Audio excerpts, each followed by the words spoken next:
विगत 3 से 4 वर्षों के अकॉर्डिंग अगर हम लोग देखें तो कंपटीशन का ऐसा लेवल उठा हुआ है कि पहले से पूरी तरीके चीज़ें परिवर्तित हो चुकी हैं। जिस हिसाब से पहले क्या हुआ करता था, जैसे मान लीजिए आप लोगों के सीनियर हुआ करते थे या फिर आप लोगों को जो टीचर्स हुआ करते थे वो ये बताते थे कि मान लीजिए जैसे 4 सब्जेक्ट है,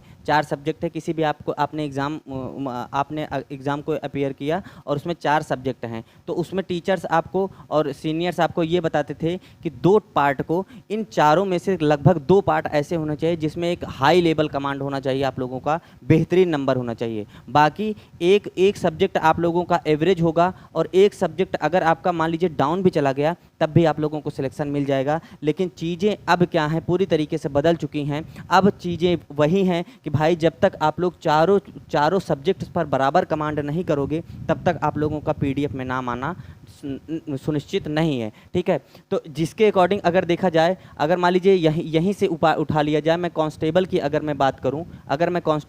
करूं तो करीब करीब 5 साल ऐसा हो चुका है कि 5 साल तक मतलब कि भर्तियां पूरी तरीके से नहीं आई हुई हैं। तो ऐसा तो है नहीं कि भाई भर्ती आएगी तो इतना नॉर्मल हर साल मान लीजिए निकाला जाता है या 1.5 साल 2 साल पे निकाला जाता रहता है। तो बच्चे क्या रहते पूरी तरीके से जो मतलब अच्छी तैयारी कर रहे हैं वो लोग करके निकल जाते। लेकिन समस्या अब ये बन चुकी है कि भाई मान लीजिए जैसे ओवर एज वाला मैटर है, ओवर एज वालों को क्या कर लिए कि रिलैक्सेशन दे करके 2 साल 3 साल 4 साल का मान लीजिए रिलैक्सेशन और देना भी चाहिए और देंगे भी। ठीक है, मान लीजिए दे दिया इन लोगों ने और उसके बाद ये संख्या पहुंच के करके चली गई कितना, कम से कम 14 से 16 लाख बच्चों तक चली गई। और ये 14 से 16 लाख बच्चे सारे के सारे बच्चे अभी ऐसे ही हैं जो पूरी तरीके से मतलब कि डिपेंड हैं कि जल्द से जल्द भर्ती आ जाए और मैं तोड़ फोड़ के रख दूं। भाई अभी आप लोगों से पूरी तरीके से पूछ लिया जाए कि क्या आप लोगों ने सिलेबस पूरी तरीके से कंप्लीट कर रखा है। आत्मा से आवाज़ निकल के आएगी कि नहीं भाई ऐसा अभी ज़रूरत नहीं है, भर्ती आएगी तो पढ़ा जाएगा। ठीक है, सेम अच्छा वो बात तो हो गई, वो सो अलग हो गई। लेकिन आज हमारा ये जो कमांड है, मैंने बताया कि भाई चाहे तो दरोगा का ले लो तो यूपीएसआई और चाहे तो यूपी कांस्टेबल का ले लो, तो सभी में 4 पार्ट आते हैं और 4 पार्ट में एक मुख्य पार्ट आपका आता है कौन सा, मैथमेटिक। ठीक है, और मैथमेटिक ये एक ऐसा पार्ट है जिसको अगर देखा जाए तो सबसे सरल और सबसे कठिन ये दोनों में आता है। ठीक है, जिस बच्चे को अगर मान लीजिए इसका एल्गोरिथम समझ में आ गया, उस बच्चे को लगेगा कि भाई सबसे अगर स्ट्रॉन्ग नंबर किसी में मिलते हैं तो हमें मैथमेटिक में मिलते हैं। भले हिंदी आप लोगों को लगे कि हिंदी इजी है या फिर क्या वो है, मैथमेटिक्स से ठीक है हिंदी इजी है, लेकिन स्ट्रॉन्ग अगर स्ट्रॉन्ग के बारे में बात करूं तो मैथमेटिक ही ऐसा सब्जेक्ट है जो आप लोगों को सबसे अच्छा नंबर दिलाता है। क्यों? क्योंकि जैसे मान लीजिए कोई क्वेश्चन आपने किया, उसमें मान लीजिए 10 आंसर आ गया आपका, तो आप ये देखोगे कि कौन सा ऑप्शन में 10 है और उसी को टिक कर दोगे। कभी कभी वो बचाव ऐसा भी कर सकता है कि ये 10 ऑप्शन में नहीं आया, तब आप लोग उस क्वेश्चन को पुनः लगाओगे, उस क्वेश्चन को पुनः लगा करके देख लोगे कि भाई जो अब आंसर आ रहा है, मतलब जो 10 हमने निकाला था आंसर, ये आंसर हमारा गलत है। ठीक है, तो ये एक मौका दे देता है कि भाई अपना स्ट्रांग नंबर बनाने का। ठीक है, तो हम लोग इसको स्ट्रांग कैसे कर सकते हैं, क्योंकि सबसे ज़्यादा बच्चों को वहाँ पर समस्या आती है। जैसे मान लीजिए होता यही है बच्चों के साथ में कि यहाँ पर रूम पे लगाते हैं तो बहुत अच्छे से समझ में आता है, सब कुछ समझ में आता है। जब यूट्यूब पर मान लीजिए आप लोग टीचर से देख रहे हैं तो टीचर से पहले पता चला आप लोग लगा ले रहे हैं, लेकिन समस्या वहाँ आँख खड़ी होती है जब आप लोग एग्ज़ाम हाल में घुसते हैं और एग्ज़ाम हाल में घुसने के बाद सारे के सारे फार्मूला और वो सब गेट के बाहर ही चले जाते हैं, आपके दिमाग में कुछ बचता नहीं है और हड़बड़ी में गड़बड़ी आप लोग करना शुरू कर देते हैं। तो आप लोगों को सबसे पहले यही करना है कि स्ट्रांग बनाने के लिए हम लोग क्या करेंगे, कुछ मुख्य बिंदुओं को अगर आप लेकर के साथ में चल रहे हैं तो आप लोग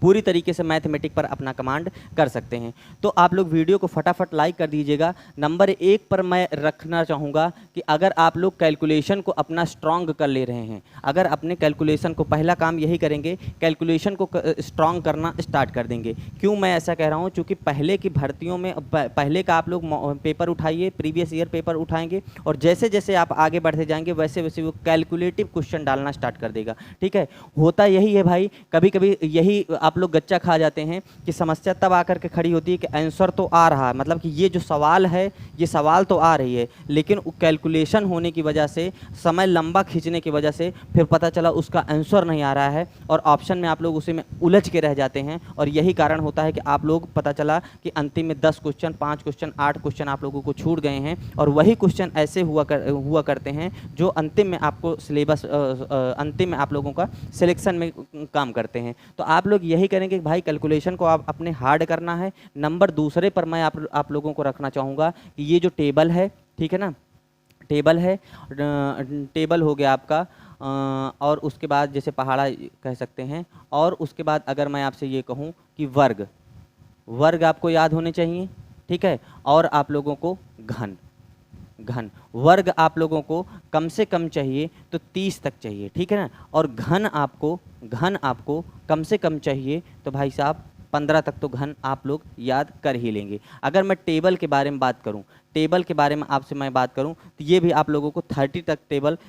ज्ञात होने चाहिए। एसआई वाले हैं तो वो लोग 50 तक भी याद कर सकते हैं, और नहीं भी याद हो रहा है तब भी आप लोग 30 तक अपना सॉल्व कर सकते हैं। नंबर 1। नंबर 2, आप लोग ये क्या कर सकते हैं, ये 2 पॉइंट हो चुका है। तीसरे पॉइंट पे मैं आप लोगों को रखूँगा डिविजिबिलिटी रूल, आप लोग समझ लेंगे। डिविजिबिलिटी रूल, डिविजिबिलिटी रूल का मतलब क्या होता है कि डिविजिबिलिटी रूल से आप लोग कटिंग करना, जैसे कि मान लीजिए संख्याओं को काटना है, इसे कैलकुलेशन के पार्ट में ही आप लोग रख सकते हैं कि इन सब चीज़ों से इन सब चीज़ों का आप लोगों को बहुत तगड़ा कमांड होना चाहिए, ठीक है। ये तो हो गई एक बेसिक सी बात। दूसरी बात मैं आप लोगों को ये बता दूं कि मैथमेटिक अगर आप लोग सॉल्व कर रहे हैं तो फार्मूलों को आप लोग चाहो तो अपने अकॉर्डिंग जैसे मान लीजिए कोई एक फार्मूला आप लोगों को बुक में मिल गया या कैसे भी मिल गया, आप लोग उसको किसी भी अनुसार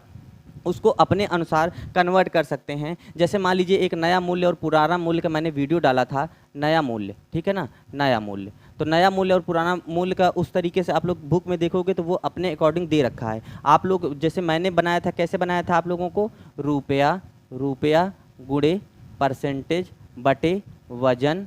गुणे 100, ठीक है, ये आप लोग हो गया। तो ये क्या किया मैंने, वास्तव में ये मैंने क्या किया, हालांकि देखा जाए तो मैं जिस हिसाब से टॉपिक वाइज टॉपिक वीडियोस डाल रहा हूँ उसमें क्या कर रहा हूँ कि चीज़ों को ऐसे ही कन्वर्ट कर करके, ठीक है। तो इसमें मैंने क्या कर रखा है, जैसे मान लीजिए ये सवाल इसी में आता है कि मान लीजिए चाय के मूल्य में 10% की वृद्धि हो गई, जिससे वह व्यक्ति 2 किलो पहले से 250 रुपये में 2 किलो चाय अधिक खरीद पा रहा है। तो ये बताओ कि इसका चाय का नया मूल्य ज्ञात करो तथा चाय का पुराना मूल्य ज्ञात करो। आप लोग प्लेलिस्ट में जा करके देखोगे तो नया मूल्य और पुराना मूल्य, हालांकि ये पढ़ाने वाली चीज़, ये अभी मैं पढ़ाने के लिए नहीं बता रहा हूँ, मैं ऐसा बता रहा हूँ कि भाई आप लोग क्या करोगे, अगर मान लीजिए जैसे फॉर्मूले नहीं याद हो रहे हैं तो ठीक है, कुछ तो आप लोग ऐसा भी कर सकते हैं कि उसको दीवार में लगा करके चिपका देंगे और आते जाते उठते बैठते सुबह शाम आप लोग उसको देखते रहेंगे, ठीक है, ये कर सकते हैं। और ये जो चीज़ें हैं इसको आप लोग अपने हिसाब से अपने अकॉर्डिंग बना कर इसको वो कर सकते हैं, ठीक है। नंबर तीसरा पॉइंट मैं आप लोगों को बता दूंगा कि जो चीज़ें हैं, जो सवालें हैं उनको महसूस करके आप लोग अगर पढ़ेंगे तो बहुत अच्छे से समझ में आएगा। ये वास्तव में ये लाइन आप लोगों को बहुत छोटी लग रही है, लेकिन पूरा का पूरा निचोड़ आज की पूरी वीडियो का यही है कि अगर मान लीजिए चीज़ों को अगर आप महसूस कर करके पढ़ रहे हैं कि कैसे क्या ये जो क्वेश्चन बोल रहा है वास्तव में ये क्या कह रहा है, प्लस आपको शब्दों के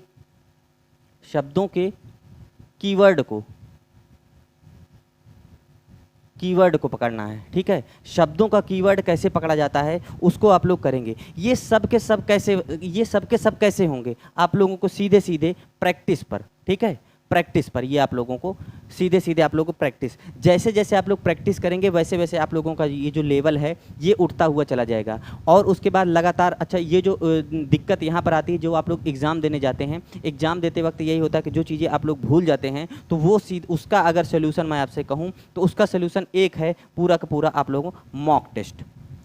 टेस्ट। आप लोग क्या करेंगे, अपना पर डे का एक रूल बनाएंगे, दिन में चाहे एक ही मॉक टेस्ट अगर आपको देना है, अभी हालांकि एग्ज़ाम अभी दूर है, ठीक है, एग्ज़ाम अभी दूर है, तो आप लोग क्या करोगे, एक पर डे एक मॉक टेस्ट देना अनिवार्य है। अगर आप लोगों का सिलेबस तैयार है तो, और नहीं तैयार है तो जिससे इससे हमें 2 पॉइंट निकल करके चले आएंगे। अगर मान लीजिए सिलेबस अगर आप लोगों का तैयार है तो सबसे पहले आप लोग ये देख लेंगे कि भाई क्या ये जो सवालें आ रही हैं ये मेरे बस के बारे में मतलब जितनी मेरी तैयारी है उतना तैयार हो रहे हैं या फिर नहीं हो रहे हैं। अगर मान लीजिए सिलेबस आपका अभी नहीं तैयार है, सिलेबस अभी आपका अपूर्ण है, तो आप लोग जैसे जैसे आगे बढ़ेंगे वो जो चीज़ें रहेंगी, जैसे मान लीजिए परसेंटेज आपने उठा लिया, ठीक है, परसेंटेज उठाने के बाद मान लीजिए कोई एक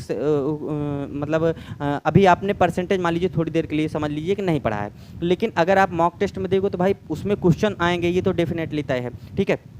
अगर मान लीजिए क्वेश्चन आएंगे और उसके बाद आप उसको सॉल्व कर पा रहे हैं तो, और नहीं सॉल्व कर पा रहे हैं तो, लेकिन जब परसेंटेज की आप लोग क्लास लेंगे या फिर परसेंटेज का आप लोग मतलब कि उसको पढ़ना शुरू करेंगे, तब आपका दिमाग तुरंत क्लिक करेगा कि भाई ये सवाल मॉक टेस्ट में आई थी, इसको ऐसे सॉल्व करना था और हमने क्या किया, इसको छोड़ दिया या फिर मुझे नहीं आई। लेकिन अब